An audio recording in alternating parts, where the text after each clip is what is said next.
But I want to thank everybody for coming in tonight. I know your time is valuable, and so these grassroots volunteer events, what we're going to try to do is uh, give you guys some tools to be successful when you're discussing convention of states with folks, and even if you get a little bit of pushback, how to handle it. And this uh, opportunity we have tonight is amazing. Um, Paul Phillips, he's on the national legislative team, and he works with Rita Peters, and he's come up with this wonderful workbook and uh, and the concept of apologetics. So what I'll do is I'm going to go ahead and turn this over to Paul, and we'll just kick this thing off and get started. All right. So bear with me for a second here so I can set up my screen share. So I assume you can see the website that I've got up. This is our legislative website. And the address is conventionofstates.com/legislative. And I'd encourage you to bookmark that if you've never seen this website. There is a wealth of information. But for the purposes of Article 5 apologetics, if you scroll about halfway down the web page, you'll get to this Article 5 apologetics section. Pardon me. And this will have all of the material that you need to become very practiced at Article 5 apologetics. So we've got three pieces of material here. First is the Article 5 Apologetics Workshop Workbook, which I'm going to spend some time in tonight, but you can download it there. I'll warn you, it's up to about 54 pages. So, pardon me. So there's a lot of material in there. In the middle there, the Article 5 Apologetics training video is the last full training I did, which is about an hour and a half long, that completely goes through the Article 5 Apologetics program. So I'd encourage you to spend some time in that. Watch it more than once if you need to. And then finally on the right is a recording of the Article 5 Apologetics Summit workshop that I did at the Race to Freedom Summit in Indianapolis. And in fact, I did two workshops on 2 different days. And we had somewhere between 150 and 200 people go through that workshop at the summit. And it was very popular, but I'll warn you, hour long, it's a little more condensed, but you can use it as an introduction or maybe as a supplement to the training video that's in the center there. So I just wanted to point that out to you, where to find this thing. And again, it's conventionofstates.com /legislative is where you'll find everything. So what I've got on the screen now is the workbook. And the best way I can describe this process is this quote here from Frank Turek. And if you don't recognize the name Frank Turek, he's a Christian apologist. So he spends his time defending Christianity.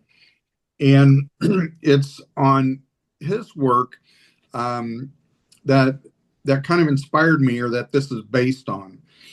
And you may not, if you know Frank Turek, you may not know that he was a mentor to Charlie Kirk. He and Charlie were great friends. And you may have seen internet conspiracy theory video of somebody to Charlie's right, like tipping his hat and scratching his nose, and people claiming that was somebody signaling the shooter. That was actually Frank Turek. Frank was with Charlie when Charlie was assassinated, and he was one of the guys that got him into a car and got him to the hospital. Um, so just a little bit of a connection there, I guess. I'm going to just scroll down a little bit. If you're not familiar with it, apologetics originates from the Greek word apologia, which means to make a defense. And it involves offering an organized alternative view of a topic, not necessarily in a quarrelsome manner. It often focuses on responding to opponents' assertions with questions designed to expose errors. So as that quote from Frank Turek says, when people make truth claims, it's not your job to refute them. It is their job to support them. So before responding to their statements, ask questions. And that's the essence of what we're trying to do here. In the past, when we've had opposition come up to us and raise any concerns, we typically respond with more information or refuting their claims or giving them an article to look at or a founder's quote from the Federalist Papers. And what this process does is tries to shift that instead of responding with information to respond with questions. And it's a way to expose the lack of depth in knowledge that our opponents have. Because when you're hearing things like it's going to be a runaway convention or it's a con or the 1787 convention was a runaway, all that our opponents are typically doing is repeating talking points from a brochure they looked at. And they typically haven't done in-depth research to understand that their claims are not accurate. And where this can be very powerful is when we engage with legislators, pardon me, who've been exposed to opposition talking points. And what we can really do when we talk with legislators and start asking them questions when they bring up some of these concerns, it is first of all, one important technique when you're talking with a legislator and you start asking questions, make sure the questions aren't pointed at the legislator, but at our opponents. So what I mean by that, like one thing you might do if somebody claims it's a runaway convention, the first question you would probably ask is, what do you mean by a runaway convention?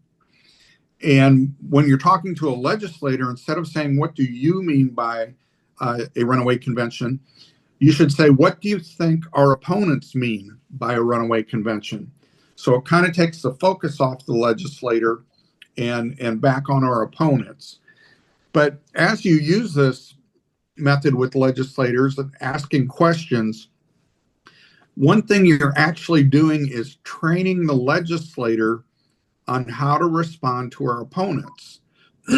So when next time our opponents come in and talk with that legislator, they're going to ask some of the same questions that you asked the legislator of our opponents and put them on the spot. So one thing that is a key to using this process successfully is you have to develop a deep knowledge of, I'm going to call that the interstate conventions, the process and history of interstate conventions. And in this workbook, there's a lot of material for you to develop that understanding. There are some Article 5 apologetics questions.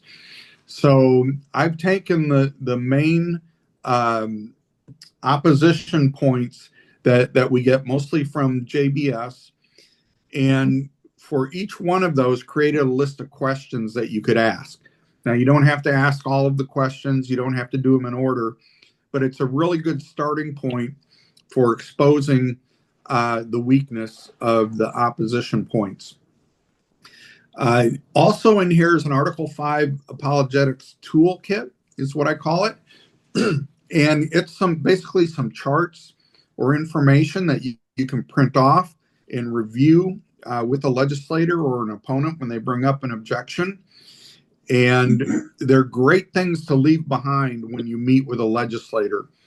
And I'll show you how to go through one of those in a moment. Now, also, there's some study material in here. There's a sample elevator speech. There's some information on how people get influenced, some shortcuts for that. There's a summary document of some facts from the Mike Ferris article called Conventional Wisdom. And you can see in this PDF there are hot links in there. So, for example, if you click on that Conventional Wisdom by Mike Ferris, that will take you to a link to the article he wrote in the Journal of Law and Public Policy.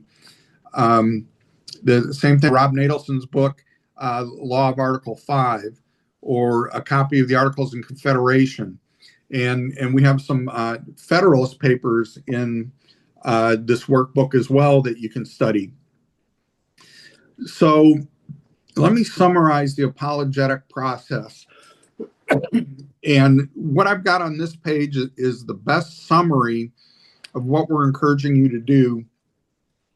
And I adapted this from a book on Christian apologetics called Tactics by Gregory Kokel. And as you can see, I provided a link to that book as well.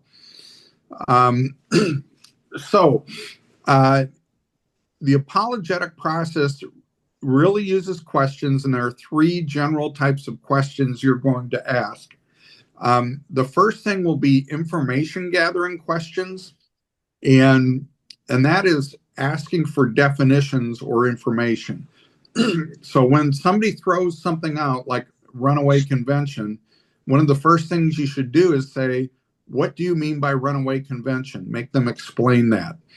Or you probably often hear somebody say, oh, it's just a con. Have you heard that one before?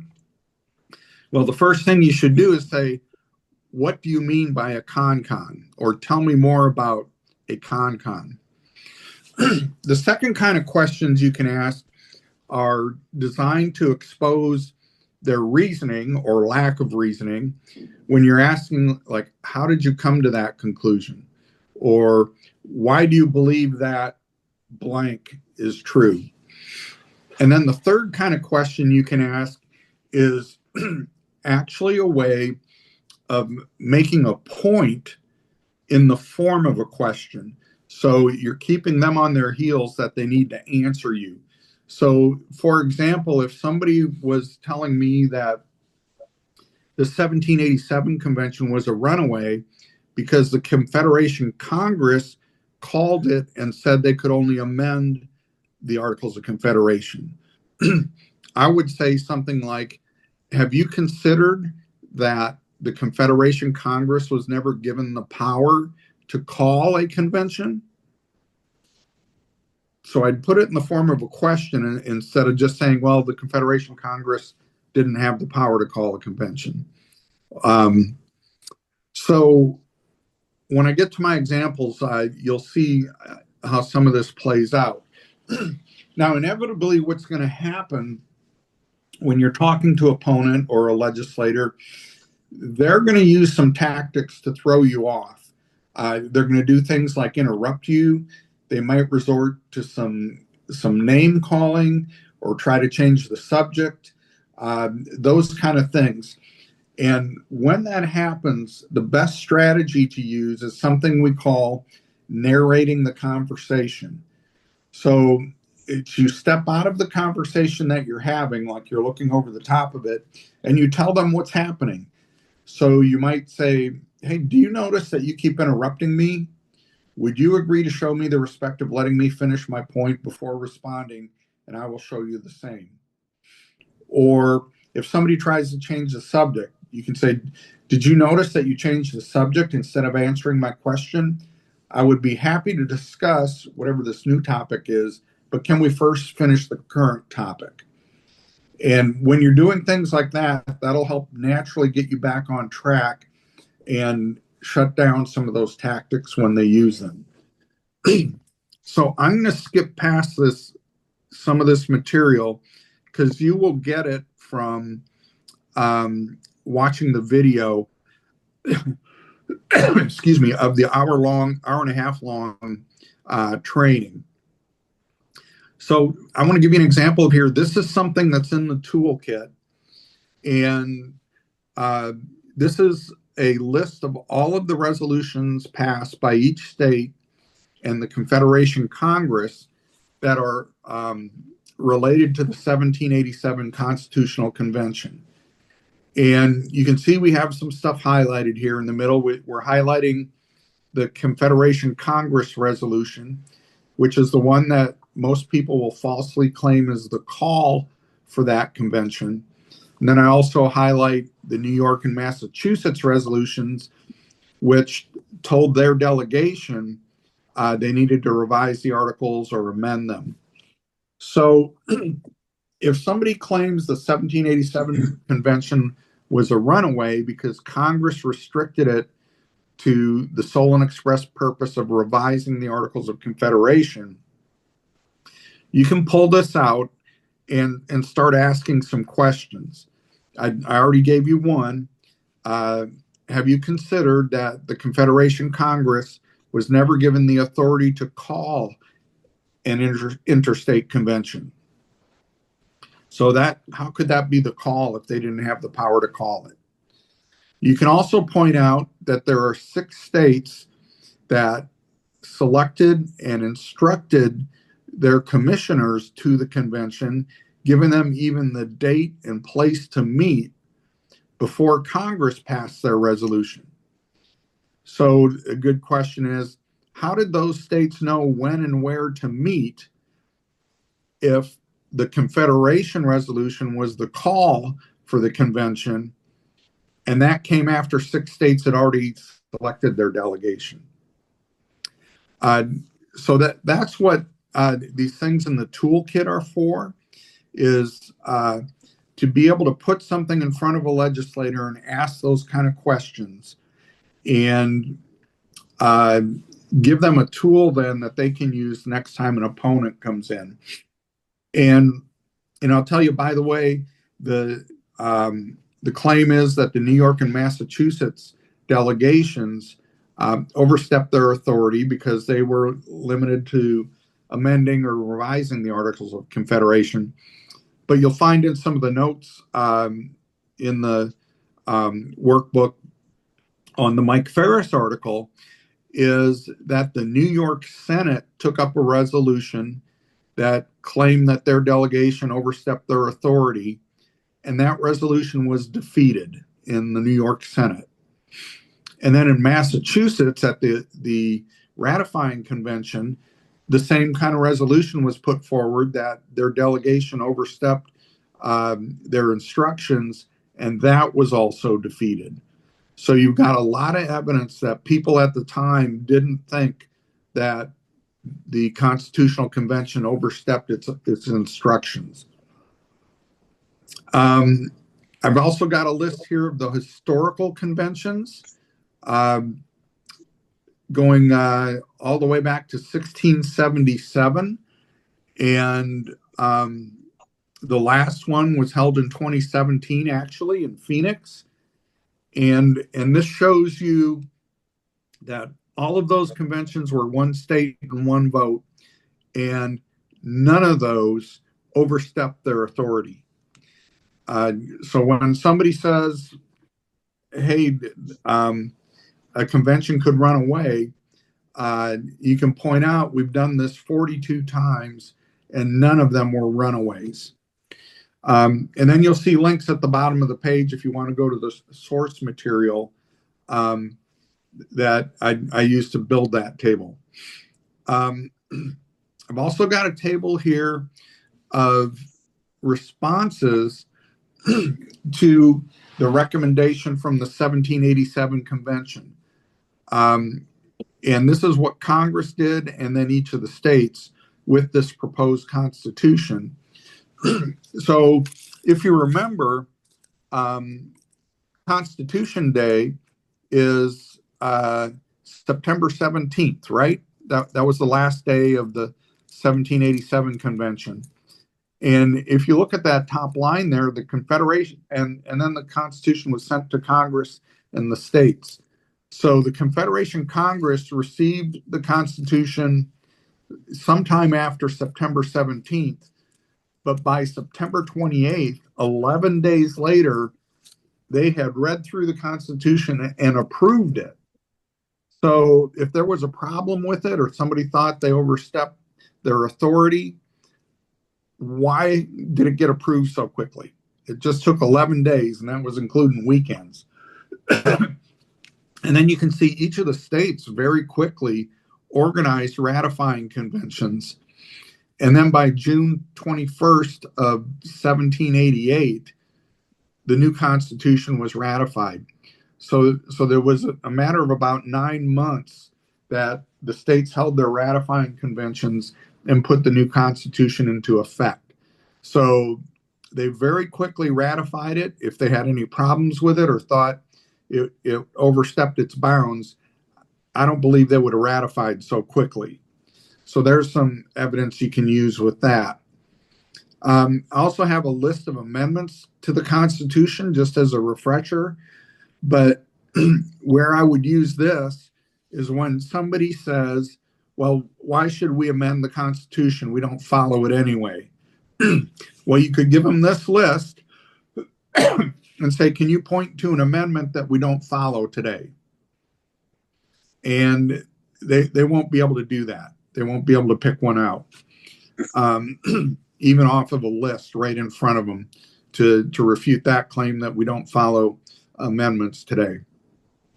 And just for extra, I threw in the 6 amendments that were proposed but never ratified. Just as another example of that you could look at and say, for example, the Corwin Amendment, the third one there, was an amendment that would prevent Congress from banning slavery in states where it existed. There's an example of a bad amendment, right? I can't believe that made that through Congress, the House and the Senate with the 2/3 vote, but it did. But it never got ratified because the states having to ratify a bad amendment is an effective guard against a bad amendment coming through. And now this is a list of attempts that the Confederation Congress made to amend the Articles of Confederation. Because the Articles of Confederation in Article 13 said an amendment to the Articles would first be proposed by Congress, the Confederation Congress, and then sent to the states for approval, for ratification. And the 1787 convention is criticized for changing the ratification process or proposing a new ratification process. They didn't change it. They just proposed changing it to 9 states, put the Constitution into effect. And the reason they did that is they knew one of the chief defects of the Article of Confederation was requiring 100% state ratification before anything went into effect.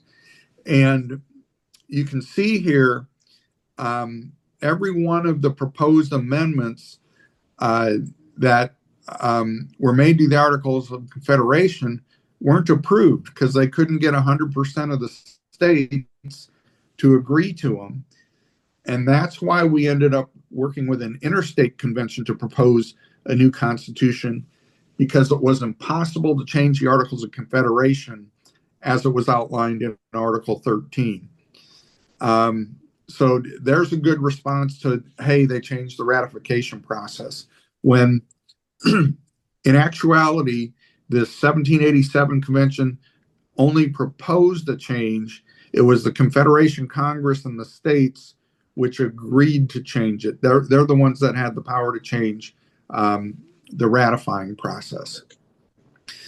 And then there's a listing here of some court rulings selected ones that have to do with how an Article 5 convention runs. Have you ever heard the objection that there's not enough information in Article 5 to tell us how a convention works? And that's okay, because we have a long history of law and tradition that tells us how a convention works.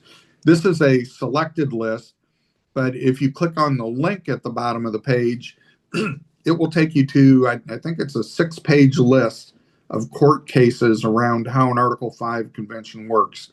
And it's that body of law that tells us how it works. I'm going to skip that one. So the next thing I'm going to show you, here are some of the questions that you can use. I'm going to go to a very common one. The con. Have you ever had somebody just say in Article 5, amending convention is just a con? So you start by asking them, what do you mean by a con? And what they're likely going to say, well, it's a constitutional convention. Trying to link it to the 1787 Constitutional Convention, which created a new constitution. But then you can dig a little deeper and ask, can there be different types of constitutional conventions? So a constitutional convention is a legislative meeting where the Constitution is the main topic, but you can have a drafting convention like in 1787, or you can just have an amending convention as is outlaid in Article 5. And so then you can ask, do you believe Article 5 authorizes a constitutional drafting convention? Because all it says is amending. The word drafting isn't in Article 5. And in fact, to be even more effective, you can reuse their term, con. You can call it, does it authorize a drafting con? What did the drafters mean by convention for proposing amendments? That's directly out of Article 5. And then you can really zero in and say, well, shouldn't you be more precise when you use the term con to avoid confusing a drafting convention with an amending convention? You can even tell them it seems like you're trying to imply that an amending con can draft a new constitution by just calling it a con. And then anytime they use the term con after that, I would ask them, are you referring to a con for proposing amendments or a con for drafting a new constitution? So they can't get away with trying to cloud that. Does that make sense? Here's another one, not enough detail in Article 5. I talked about that with the list of laws or court cases.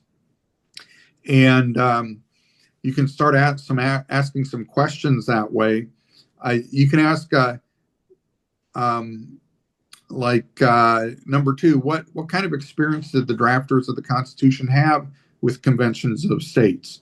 You can go back to that toolkit piece that lists all of the interstate conventions.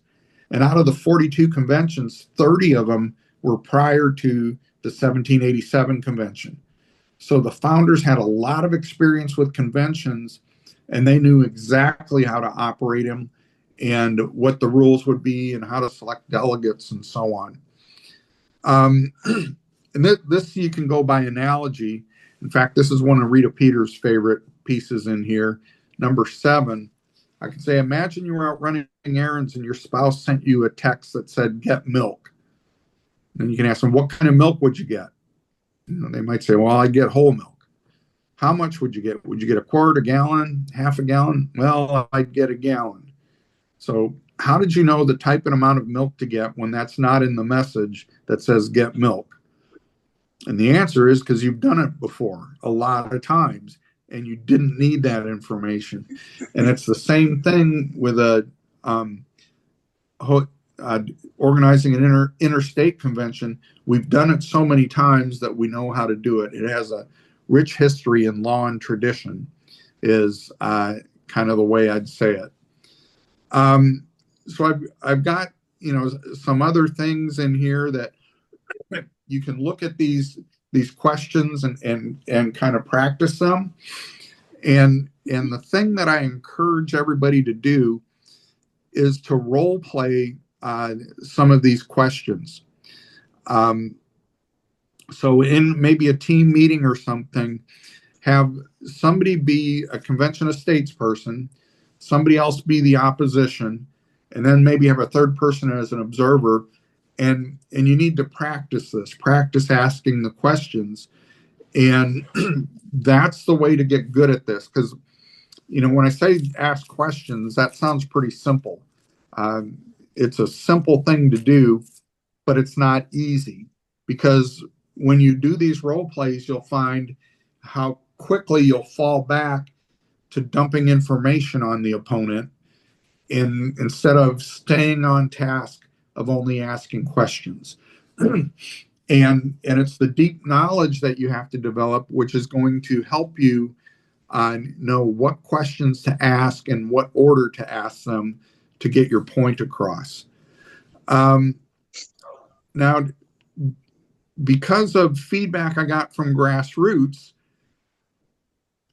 I relist the questions here, but I also give what a likely answer would be to the question. So, for what that's worth, I think this helps with studying the material. So it's a big piece of it are the questions with the answers in italics right after each question. So I apologize for scrolling so much, but there's a lot of that. And then finally, we have a bunch of reference material. Here's a summary of some facts from the Mike Ferris article. And this distills what's I think a 60-page article down to about a page and a half. So you'll probably really appreciate looking over that instead of Mike's article, although it's an excellent article. And then a couple of the Federalist papers that apply to this amendment process. Federalist 40 is a great one where James Madison is defending some of the claims that the 1787 convention was a runaway. And then there are a couple of other Federalist papers in there. But I've been talking so much, I'm going to pause and stop my share. And then I'd like to see what any questions are that you might have. How can we get a copy of your document you presented? So you'll find it at conventionofstates.com/legislative. And then if you go about halfway down the page, you'll see a big title that says Article 5 Apologetics. And you'll see the three resources there. It's the document I just went through, a full hour-and-a-half training on the workbook document, and then the Race to Freedom Summit session that was recorded. Will you say that again? Hey, Ernie, I'm going to send out a thank you email, and Okay. I'll put that link. I'll put that link in the email for you. Yeah. All right. Hey, Paul. Paul, this is Mark Farmer, and sure. I'm wondering, sometimes when people don't really have the information to answer the question, they can get defensive, and what would be a good backing? How do you back off from that? Yeah, so I'd say it depends who you're talking to. So if you're talking with a legislator, and you can tell they're getting a little bothered because they're getting challenged, that's probably a sign to stop. So when you're doing this with somebody, the goal is not to win the argument. I'm going to use a term that Greg Kokel uses in that book I referenced. The goal is to put a pebble in their shoe. So you've given them something that's going to irritate them, that they're going to think about. And then next time you come back, you can probably take it another step. Now, if you're, say, at a petition signing tabling event or something like that, and a baby Esther comes up and starts telling you, oh, it's a con-con, and you start into that and refute their argument, and they're starting to feel maybe a little bit stupid or uninformed, and getting irritated, hey, that's great. Let them get mad and walk off. When I first did this, we piloted this with the Pennsylvania team, and I was going through some role play with, I don't know if you know Steve Patton. He's an associate regional director out of Maryland. And he was playing the John Birch person, and I was answering it's a runaway convention. And in the videos, you'll get to see Steve and I doing that. But once we got about 2 or 3 questions in, Steve kind of broke character and looked at me and he said, I feel stupid because of the questions I was asking and he couldn't answer them. And so for an opponent, that's kind of the goal, is to get them feel stupid so they quit bringing up the objections. But for a legislator, we want to just get to the point where we stuck a pebble in their shoe and it's going to bug them and they're going to think about it. I wanted to do is share with you a situation that I came across just 2 days ago at a legislator's town hall. I introduced Article 5 convention as something for a legislature to consider. And afterwards, I was talking with somebody that was against the Article 5 convention. He really nailed the idea about, hey, this whole organization is just following the amendments that Mark will then put together in Liberty Amendment book. And, I wasn't going to argue about what he read, but he started to specifically say, you don't need term limits. It's like continuity is something that you need to have in Congress. And so I said, well, okay, is that the extent of what you say about term limits? He's like, yeah. It's like, you need continuity. And I said, can I express a little bit more about that issue, what you're saying? So I was able to get him to at least settle down a little bit for me to say something about, okay, if you go to the Articles of Confederation, in the Articles of Confederation, delegates to the Continental Congress were elected to 1-year terms, and they couldn't serve more than 3 years in a 6-year time, and they weren't paid. So the original intent from the basis of our Articles of Confederation is that term limits did exist. When the Constitution came out in 1789, was ratified, it was expected there would not be career politicians. Right. And I started to say, well, when you look at the historical record beginning back in the 1950s, is when you start to see career politicians, namely when House representatives seek re-election, 90% of the time or greater, they win. And so there is this idea of incumbency that happens. And so people really don't think they have a choice when you have incumbency, when you have somebody that's reelected over and over. Term limits will probably help with that. You can debate it, whether it be 12, 18, or 24 years, but that's what the convention will bring out. At that point, he got mad, he walked away. But what it was is that I was enlightening him on some things about the foundation and where things came from and why we are where we are today. Is, going from beginning to end. This is an example of where what I have found is looking at the workbook you put together. There's lots of things in there, but there's also tons of other information available that you have to kind of dig into what you're comfortable with talking about. If you have a base knowledge for some things, you may not be as comfortable talking about. I know I couldn't talk about everything that would be in that workbook, but I have at least most of it as a reference. But I also have other things as a reference that are not in the workbook. So I find that if I have a very comfortable background in portions of the arguments that I've seen, I like to hit those. I try to avoid the ones I may not have as much knowledge on, because it is historical. I mean, you have to dig into history for some of this to be effective. So that's just an example of what I came across 2 days ago. Yeah. And the person walked away irritated, like you were talking about. Yeah, that's great. That's a great story, Michael. And clearly your story wasn't an example of using apologetics. It was using a more traditional sharing some facts, which is great. The apologetics approach is not meant to be a replacement for anything we've been doing, but it's just another tool that you can use depending on the situation. Yeah, and I did ask him questions trying to understand what he meant by a few things. I did probe him with questions as a part of our conversation. But the topic about term limits, though, I asked him what he thought about it first before I came back with a rebuttal. And so he was done with his statement. And so it's like, I think it's better to educate somebody sometimes if I have that opportunity, if I have at least 2 minutes of their time, and then maybe it might make them think a little bit. That's what I was hoping with that. So, yeah. Yeah. So I'm going to jump back to my document here in a second, because I want to show you that I quickly skipped over some information at the front. Let's see. So here's some information on what's our 16 states that currently have term limits on their legislators. And there are additional 6 states that used to have term limits, but they were overturned by the legislature or by courts.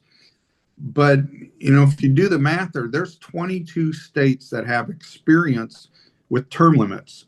So I would ask, don't you think it would be a good idea if the states got together and talked about their experiences and shared it to see if they could come up with a way to apply term limits? And we're not just talking about term limits in the legislature. I show you here that there are 47 states that have term limits on the Supreme Court justices. Don't you think it'd be a good idea for considering that for our Supreme Court at the federal level? There are 49 states that have balanced budget provisions. Don't you think that'd be a good idea for the federal government?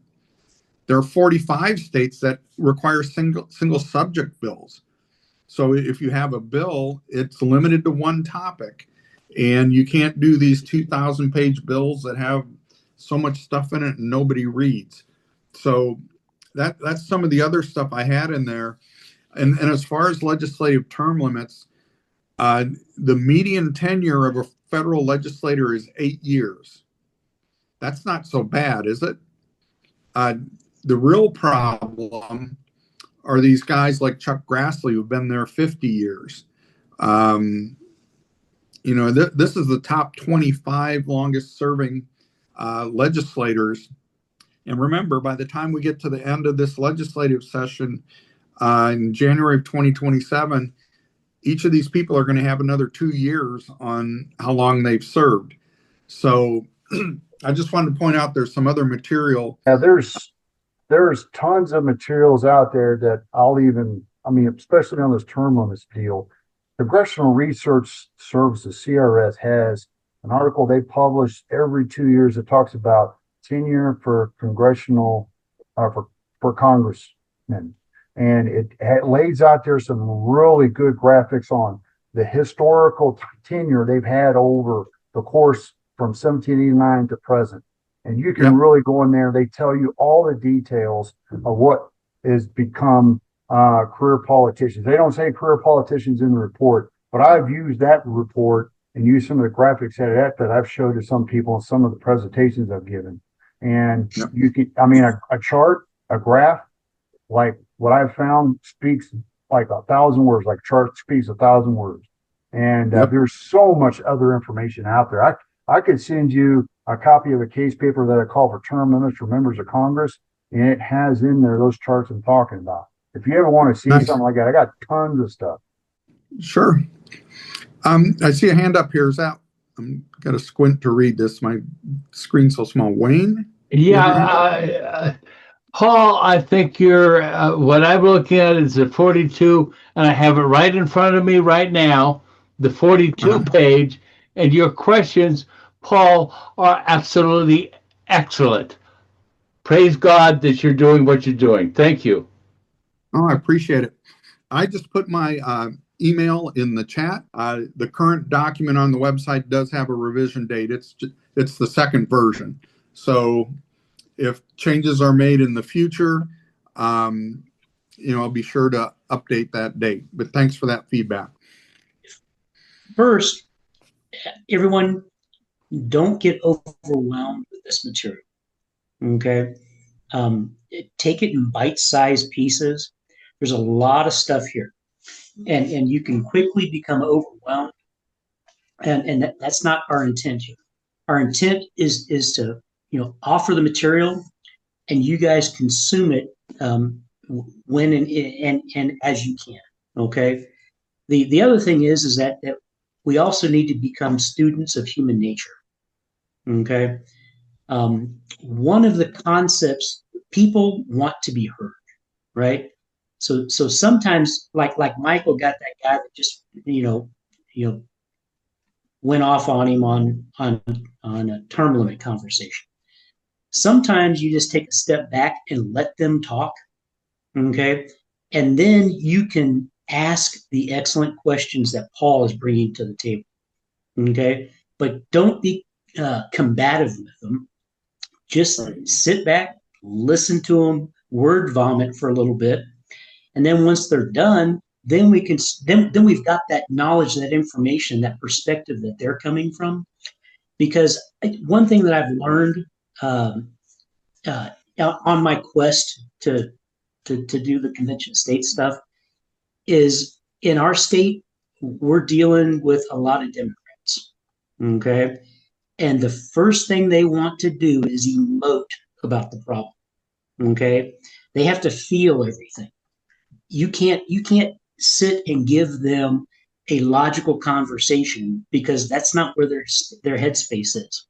And the LL team has been doing some wonderful work under the Gold Dome right now, trying to get them to understand and feel. And the beautiful thing about Donald Trump being in the White House right now is the first question we ask them is, do you like how the executive branch is being run right now? And they will just, come unglued, on why it's such a terrible thing. And then we'll go, well, do you think we should reduce the size and scope of the federal government and put it back in the state legislatures?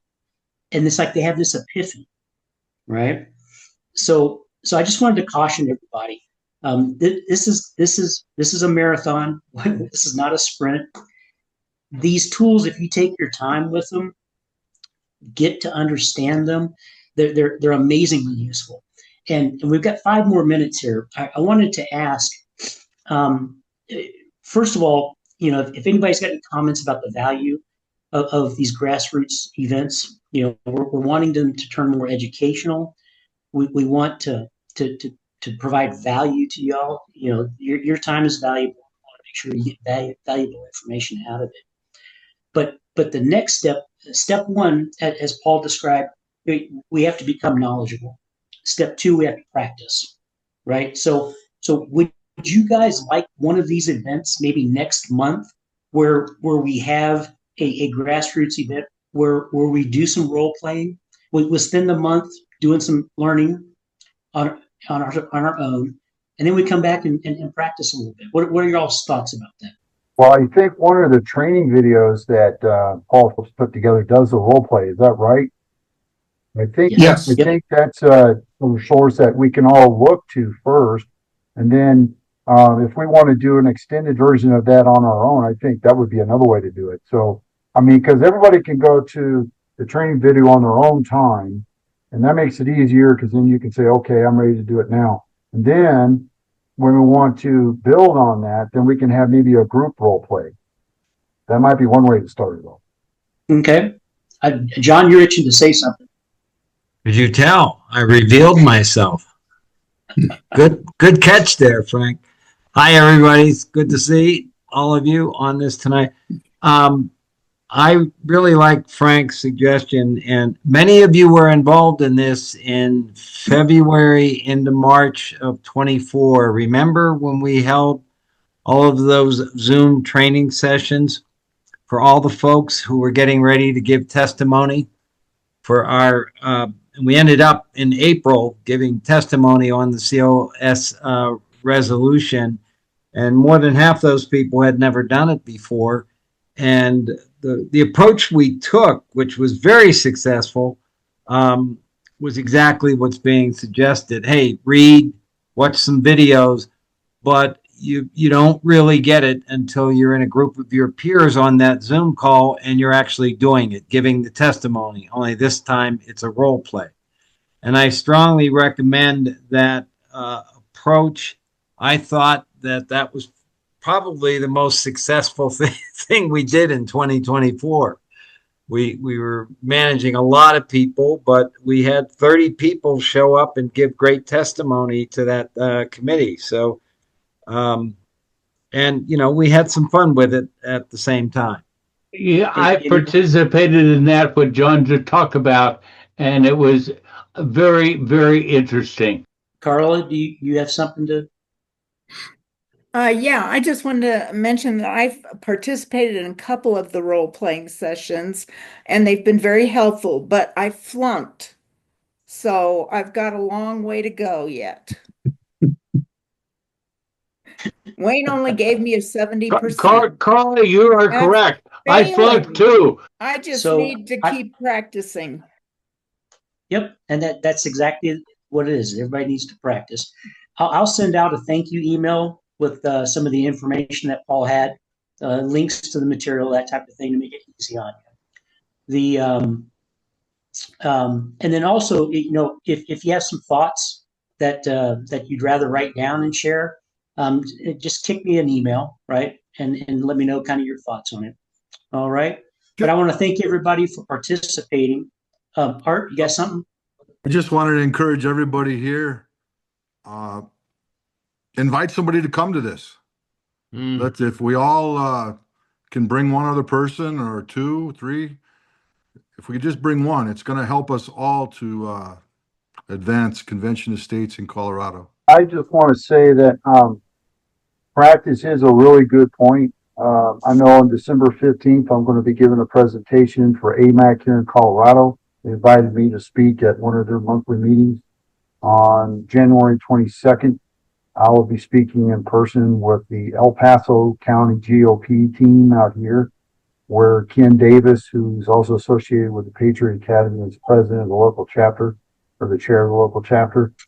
These events here, I'm going to be very careful to have the right answers, because I probably will be challenged with some people with some serious questions. But that's my opportunity. I find to practice, and I look forward to it.